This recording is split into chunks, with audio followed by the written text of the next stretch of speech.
कोल्हापूरचे जिल्हाधिकारी अमोल येडगे आणि जिल्हा परिषदेचे मुख्य कार्यकारी अधिकारी यांनी एक वेगळा उपक्रम राबवल्याची सध्या कोल्हापुरात जोरदार चर्चा सुरू आहे।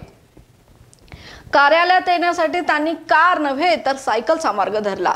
ग्रीन डे या पर्यावरण पूरक जनजागृती उपक्रमात त्यांनी सहभागी होत कोल्हापूरकरांना एक संदेश दिला। स्वच्छ हवा, हरित जीवन आणि बरं का, सकाळच्या कोवळ्या उन्हात दोघेही अधिकारी सायकलच्या पेडलवर पाय ठेवून जिल्हाधिकारी निवासस्थानातून निघाले। हिरव्यागार झाडांच्या साक्षीने सुरू झालेला हा प्रवास पाहायला सुरुवात केली होती, पण काही अंतर गेल्यावर सायकलींचा हा ग्रीन डे प्रवास खड्ड्यांच्या साम्राज्यात पोहोचला। रस्त्यांवरील खड्डे म्हणजे जणू कोल्हापूरचं खास स्वागत पथक। प्रत्येक खड्ड्यानं थोडंसं डळमळी, थोडंसं डोलवून स्वागत आहे साहेब असं म्हणत प्रवासाची चवच बदलली असेल। सायकलचा आनंद घेत असतानाच प्रत्येक धक्का जणू रस्त्यांच्या अवस्थेचा एक वेगळा अहवाल सांगत असेल।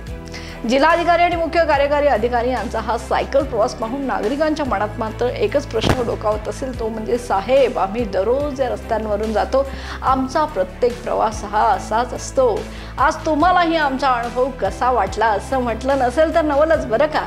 ग्रीन डेचा हेतू होता पर्यावरण जनजागृती, पण या सायकल प्रवासाने कोल्हापुरातील रस्त्यांची जागृती अधिक प्रभावीपणे घडवली। एकीकडे पर्यावरणाची काळजी आणि दुसरीकडे खड्ड्यांनी दिलेली वास्तवाची चव, दोन्हीचा संगम या प्रवासात त्यांना अनुभवायला मिळाला नसेल तर आश्चर्यच म्हणावं लागेल। कदाचित हा प्रवासच उद्याच्या चांगल्या रस्त्यांची नवी दिशा देखील ठरू शकेल। सायकलच्या चाकाखाली आलेला खड्डा प्रशासनाच्या डोक्यात जाऊन विचारांचा अंकुर फोडो, हीच कोल्हापूरकरांच्या आणि समस्त कोल्हापूरवासियांच्या वतीने मी सदिच्छा व्यक्त करते आणि इथंच थांबते। या आणि अशाच ताज्या अपडेट्ससाठी पाहत राहा तारा न्यूज।